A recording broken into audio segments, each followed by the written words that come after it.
સમગ્ર વલસાડ જિલ્લા સહિત વાપીમાં ભારે પવનના કારણે વૃક્ષ ધરાશય, ઓટો રિક્ષા પર પડતા અકસ્માત, સદનસીબે જાનહાનિ ટળી। વાપી શહેરના ગુંજન અંબા માતા મંદિર સામે આવેલા જીઆઈડીસી ગાર્ડન વિસ્તારમાં આજે ભારે પવનના કારણે એક મોટું વૃક્ષ ધરાશય થયું હતું।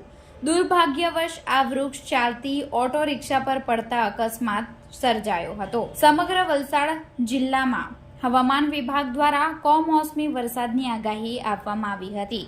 બપોર બાદ અચાનક આવેલા વાતાવરણમાં પલટાના કારણે ભારે પવન સાથે વરસાદ શરૂ થયો હતો। જો કે આ ઘટનામાં વાપીમાં ઓટો ચાલક અને તેમાં બેસેલા સવારને નાની મોટી ઈજાઓ પહોંચતા તાત્કાલિક સારવાર માટે ખસેડવામાં આવ્યા હતા। સદનસીબે મોટી જાનહાનિ ટળી હતી।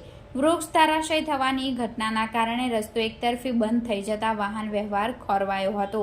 ઘટનાની જાણ થતાં જ Vapi GIDC notified area fire બ્રિગેડની ટીમ ત્વરિત પ્રવૃત્તિ કરતા ધરાશયી વૃક્ષને કાપી ખસેડી નાખ્યું અને વાહન વ્યવહાર ફરીથી શરૂ કરાયો હતો।